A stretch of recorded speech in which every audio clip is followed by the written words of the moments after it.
Adventures in Time and Space, transcribed in future tense. Dimension X.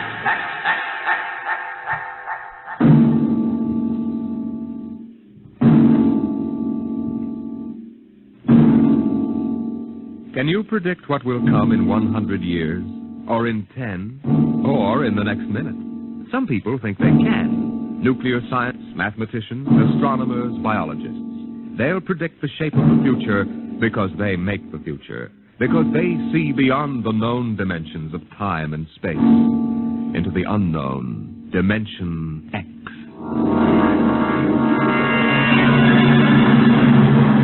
We go ahead now in time to 1965. We're on a vast concrete runway set in the desert of the Southwest.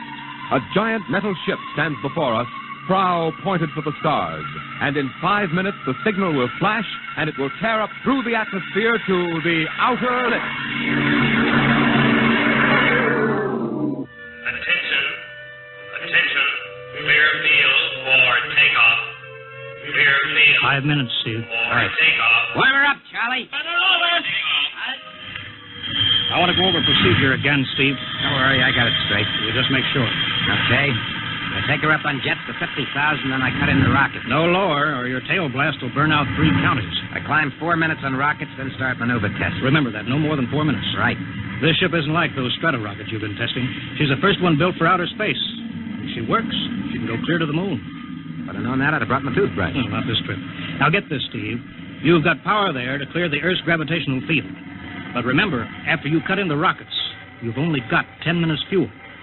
If you go beyond the outer limit and don't save fuel for the return... I know, I won't get down again. That's right, Steve. You'll drift off into space. Get that now. 10 minutes fuel. Gotcha.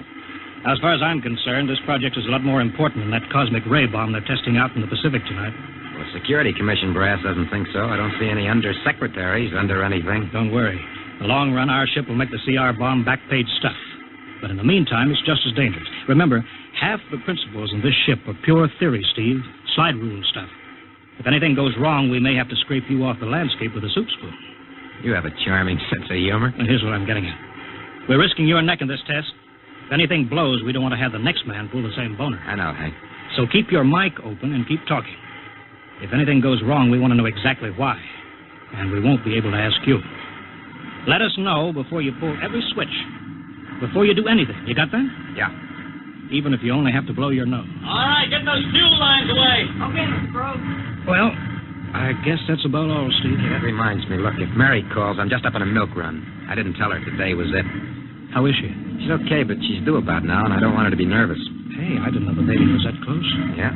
Steve, I really ought to be sending a single man on this job. What, and cut me out of a soft paycheck? Forget it, Hank. You know you can't get anybody else who can take 15 G's acceleration when those rockets cut in. Yeah, I know. It's time, Steve. Yeah. Well, see you later. Don't worry, Hank. I'll sweat for both of us. Button her up, Charlie. So long, Hank. So long. We'll give you the light from control.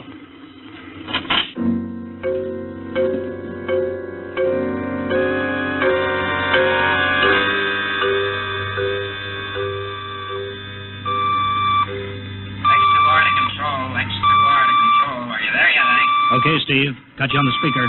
I'm ready to go. Mr. Hanson. Ready on radar, Sergeant? Mr. Hanson, you better see this. What is it, Elsa? Message center for Steve. Mrs. Weston just left for the hospital. What? Hello, Steve. Yeah. Stand by a minute. Shall we hold the takeoff, Mr. Hanson? What? Oh, yes. No, wait just a minute. It's too late now. You going to tell him? Maybe he's got enough to worry about. Hey, what's holding us up, Hank? Something on your mind? No, it's nothing, Steve. I just wanted to say good luck. Clear for takeoff, Charlie? Right. Okay. Give him the light.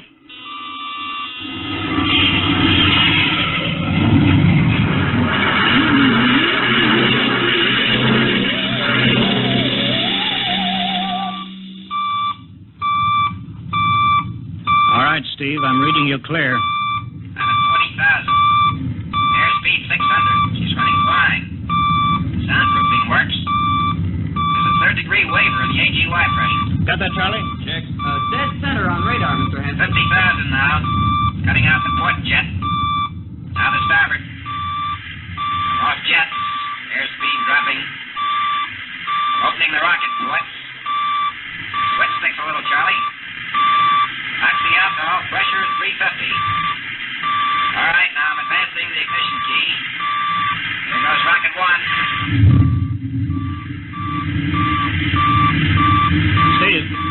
Steve, you all right? Yeah. Looks like somebody snuck in with a sledgehammer. Airspeed now 1200. Here goes number two.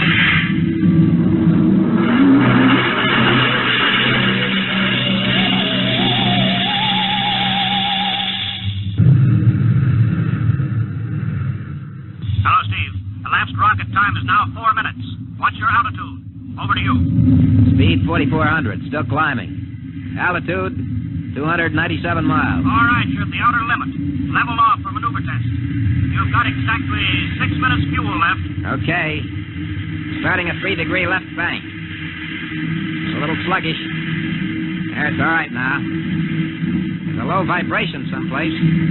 Maybe the cockpit hatch. Now I'm straightening out. 5 minutes fuel left. Now I'm starting a 3-degree Hey! What's the matter? What's wrong? There's something up here. Something shining. What are you talking about? There's something above me, Hank. I'm going to chase it. Steve, you're at the outer limit now. I can see it plain now. Steve, don't go any higher. You've only got 4 minutes left. You've only got... Getting static. I can't hear you, Hank. It's dead ahead now. I'm going to make a pass at it. Get a good look. Hey, it's swerving to meet me. It's dead ahead now. It's dead ahead.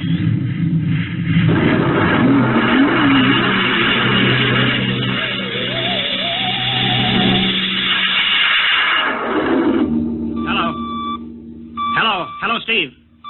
Steve, come in. 9 minutes fuel gone. Still no sign on radar. Hello, Steve. Steve, what's happened? Charlie, get out the crash squad. Tell the Army squadron to alert their search planes. Right. 9.5 minutes gone. Hello, Steve. Squadron. What's happened? Who the devil is it? Charlie, Hello. for Mr. Hanson. Come in, Steve. We need a search squadron. Come in. No, Mr. Hanson's busy. Hello, Steve. Hello, Steve. 10 minutes, Mr. Hanson. That's the end of his fuel.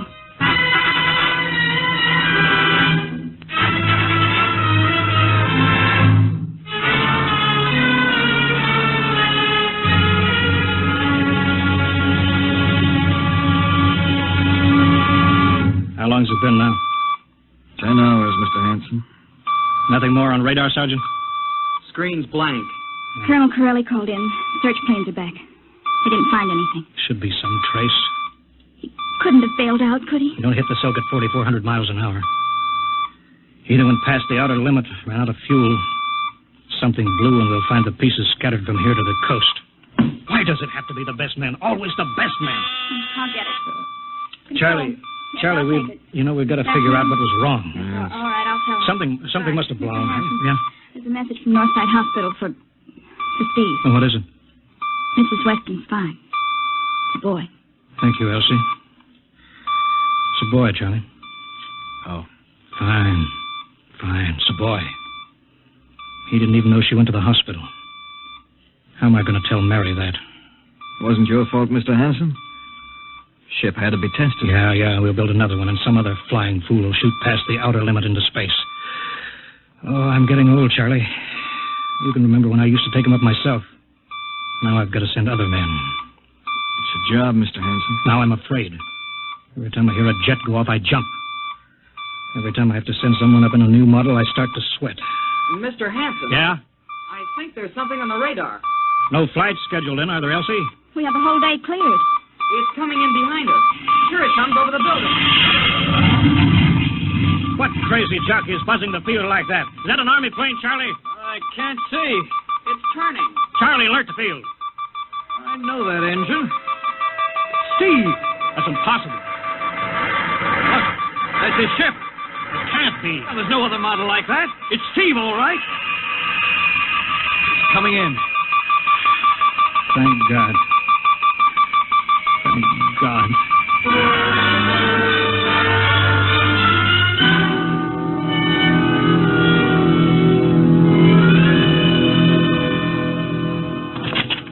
All right, sit down, Steve. The quicker we get this done, the quicker you get over to see Mary and the baby. Hank. Elsie, give the order to check and refuel the rockets. I don't want anybody in here till I get Steve's reports. Bury any calls. All right, let's have it. What the devil happened to you? Hank, does that cosmic ray bomb still go off tonight? What are you talking about? Straighten out, Steve. Where you been for the last 10 hours? Listen, Hank, there's something more important. Come on. I've got to get a report on the screen to Washington, so let's have it. I've got to know how you stretched 10 minutes fuel to keep you in the air for 10 hours. Now, one thing before I talk. Look, have the Steve. Geiger men run over the ship before they refuel. What'd you run into? So help me, Hank, I don't know. But we better check and make sure it isn't radioactive. Elsie, add a Geiger report on the standard check. Steve, maybe we better have the doc look you over, too. No, I'll be all right. They said I'd be all right. They? Look, son, I know you've had a tough time, but we've had this field on the alert for 10 hours. One of the Army boys cracked up looking for you, and he's hurt bad. So let's have the story. Let's have it straight. I don't know how to tell you. Hank, I saw something up there. At 300 miles? I chased something up there, Hank, and I caught it. Now, don't hand me that, Listen, Steve. I was cruising along, just starting the right bank, when I spotted something. It must have been going about half my speed. It was egg-shaped and smooth. I made a pass at it, and I was coming back for another, and then there was a humming sound. Humming? A sort of vibration. And I blacked out. I was headed straight for it at 4,400 miles an hour. I thought it was going to be the biggest smash since Hiroshima, and I guess I was drinking that bottle. Never mind that, Steve. What happened? I came to inside their ship. Uh-huh. Steve, this whole thing has been a devil of a strain on you. I'm going to call Major Donaldson from the Army base. Ask him to sit in. The psychiatrist? Yeah, that's a good idea. Let him run his tests. He'll tell you I'm not kidding. Because, Hank, unless I miss my guess, I've just been tipped off to the way the world ends.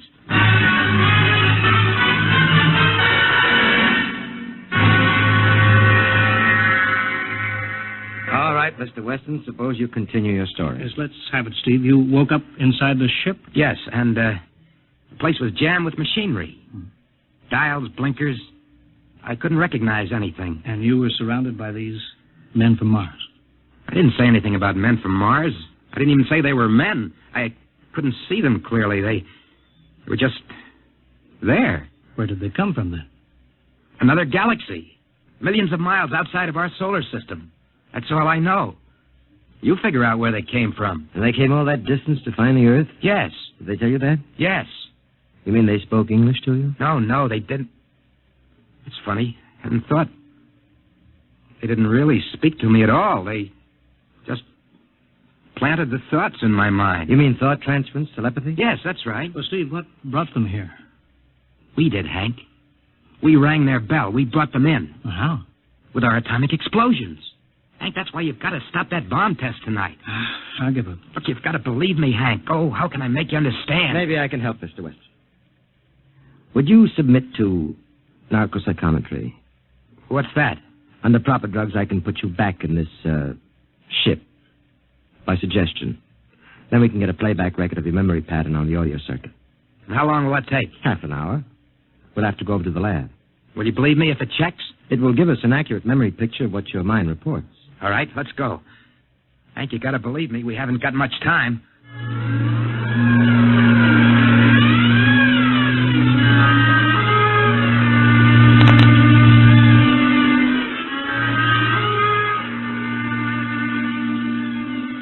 You should be getting drowsy now.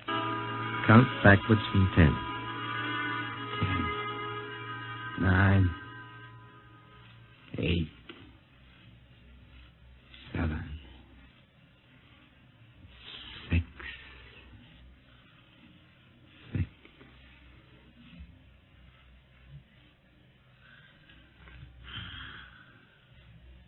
He's under. Now we attach the head plate electrodes. The cortical pickup. Look out for that wire, Mr. Henson. 3-0 setting. 31.3. Now throw that switch, Mr. Henson. I have to start him off by suggestion. All right, Steve. You're in your ship now. You're in the rocket. You're in the rocket. You're in the rocket. And you've just sighted something strange. Now I'm starting at 3° right. What's that? Hey, there's something up here. Something shining. His memory pattern. We're picking it up electronically. There's something above me, Hank. I'm going to chase it. It's Pipe through the audio circuits. I'm getting static. I can't hear you, Hank. This is where we lost contact with him. I'm going to make a pass at it and... Hey, it's swerving to meet me. It's straight ahead now. It's straight ahead. Now what? This is where he blacked out. There's no telling how long, minutes or hours. What's that noise? I don't know. Quiet. Where? How did I get in here? What? Who are you? Is he seeing things? Intergalactic Patrol. What's that? What are they saying, Steve? What are they saying? It's about nuclear fission. They know about it. They know the danger of it. Long ago, they had wars that almost destroyed them. But finally, they learned. Now they've outlawed war. Go on, Steve. They patrol space. When their detector picks up an atomic explosion, they send a patrol. What are they going to do? They've quarantined us. Quarantine? They've isolated the Earth. Because we don't know how to control ourselves yet. Until we learn, we'll be a menace to the whole universe. What is this nonsense? Quiet.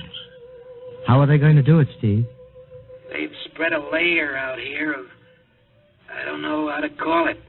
All around the Earth. It's miles deep. When there's an atomic explosion on Earth, the radioactive particles will drift up to this layer and set off a chain reaction. It'll go around the world in microseconds. And that's the end. The end? What's he... Wait. Yes. Yes. I understand. I've got to bring back the warning. You're going to put me back in my ship to bring the warning.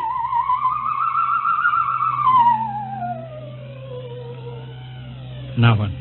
Blacked out again. I guess that's all. What does all that mean? It's what he remembers. Don't think that really happened. No. Narcopsychometry circuits produce what he remembers. It just means that Steve believes this happened. I don't like to see this. I've seen too many tough pilots snap. Steve is the best I've known. How bad do you think he is? Frankly, outside of the presence of this well-organized hallucination, there's no sign of unbalance. May not be too serious. If he had a more plausible story, I'd be inclined to believe him. Warning. Hank. It's all right, boy. Did you hear it, Hank? You understand? Sure. We've been quarantined. Let me give you something to make you sleep, Steve. Don't you understand? They fixed it so that if we set off one more nuclear explosion, that'll be it. Of course. Don't roll your sleep down. You don't believe me. Now, take it easy, Steve. But the test tonight.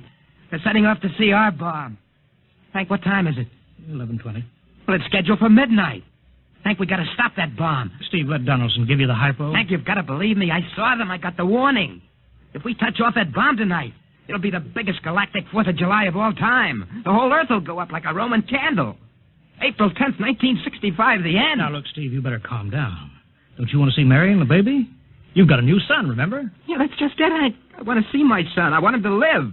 If that bomb goes off, Hank, we've got to stop them. Mr. Hanson, I think we'd better get over to the base hospital. Hank, you've got to believe Yeah, me. sure, Steve. Maybe there is something to it. Look, it's out of your hands. I'll put it in a report and shove it into Washington in the morning. In the morning? There isn't going to be any morning, Hank. Don't you understand? You've got to call Washington now. Get the head of the Security Commission and postpone that test. Now, you know I can't do that, Steve. My neck would be out a mile. Besides, this is 1965, not 45. 20 countries have atomic bombs now. What's the use of stopping just this one? The rest will keep right on popping them Well, then off. we'll have to call an international conference.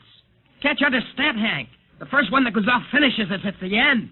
They've given us the quarantine warning. Steve, I think you'd better go with us to the base hospital. Look, Steve, we can call up for a detail if we have to. All right. I'll go with you. You don't need a straitjacket. That's the way, Steve. You'll probably feel better by morning. Let's go.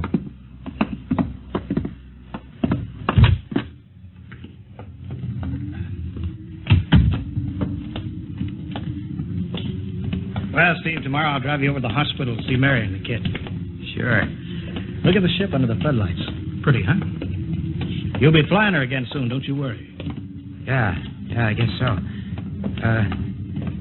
What you doing out in the line? They refuel her? Yeah, we got Clausewitz coming in tomorrow from Denver for another test. I figure we'd give you a day off. That's good. That's Why? Steve, come back. Come on, Donaldson. Steve, wait.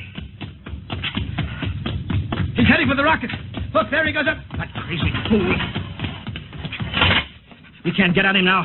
That covers armor glass. He's waving. Yeah, towards control. It's the radio. He needs the radio. Come on.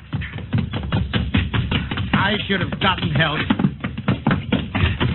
Oh, the radio's still hooked up here. Hello. Hello, Steve. Listen to me, Hank. You gotta call Washington now. Come out of that rocket, Steve. I'll call my men. Don't try anything, Hank.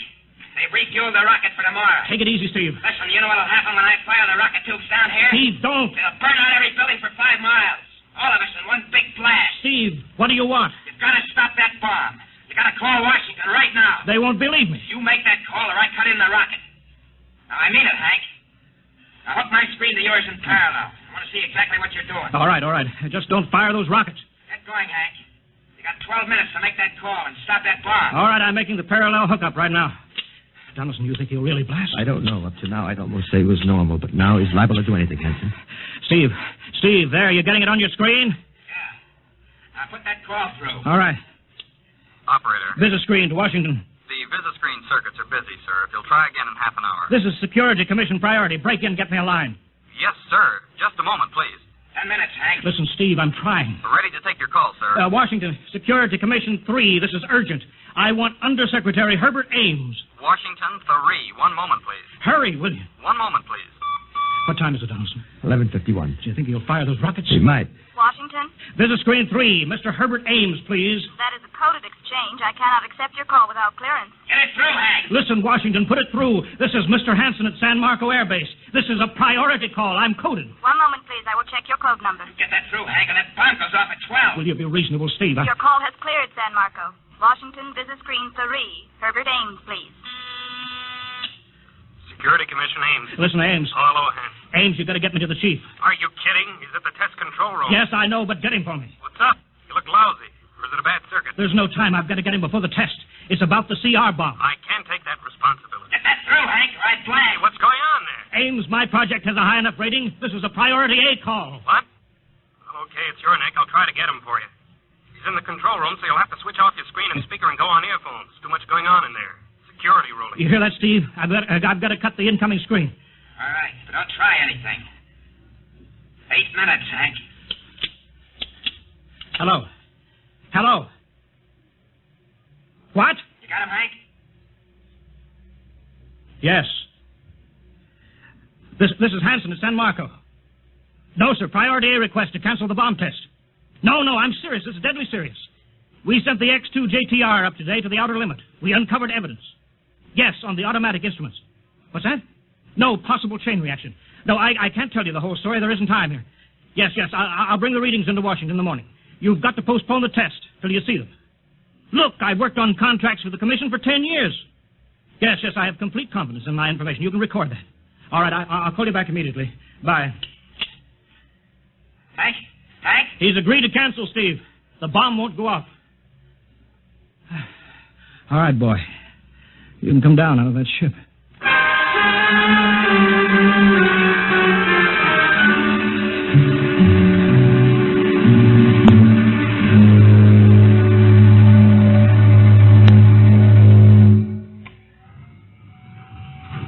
He's opening up.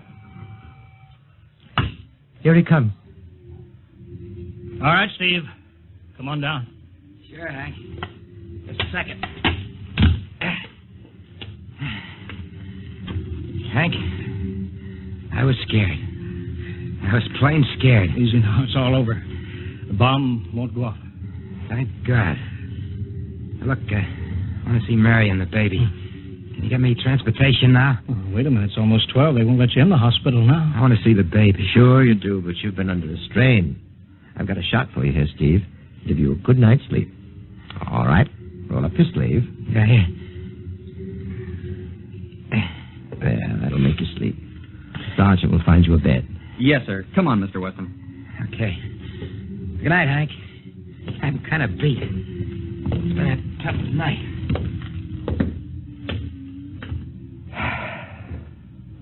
It sure has. I thought for a minute he was going to blast those rockets and send us all to Kingdom Come. Yeah. Quite a stunt getting the ray bomb test called off. It isn't called off. But the chief said... Ames couldn't get the chief. I was talking to a dead circuit. Bomb goes off in a couple of minutes. Oh. Poor Steve. He was one of the best. He was the best. 1 in 10 million. Some story of his, poor guy. For a while, he almost had me believing that quarantine. That's a very common delusion. End of the world. Yeah, I suppose so. Ah, it's a nice night. Never saw the stars so bright. We better be getting in. That wind is cold. Well, the bomb goes off in 30 seconds. Poor Steve. You know, Hanson, there's just one thing. Yeah? It's outside my field, but I'm curious. How did he keep that ship in the air for 10 hours with only 10 minutes fuel?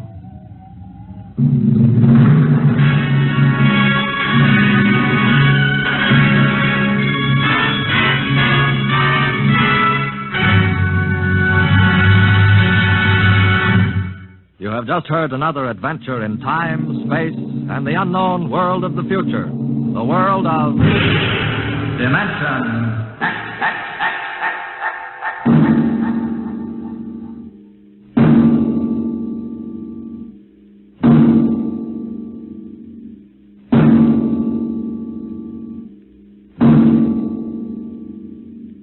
Next week, a star of the future appearing on the program of the future, Dimension X.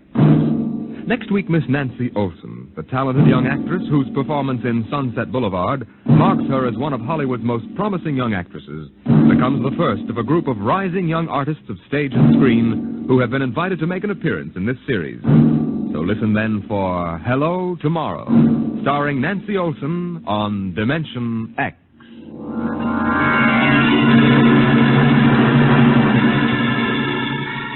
Tonight, Dimension X has transcribed The Outer Limits, written by Graham Dorr and adapted for radio by Ernest Kenoy. Featured in the cast were Wendell Holmes as Hanson, Joseph Julian as Steve, and Joe DeSantis as Donaldson. Your host was Norman Rose. Music by Albert Berman, engineer Bill Chambers. Dimension X is produced by Van Woodward and directed by Edward King.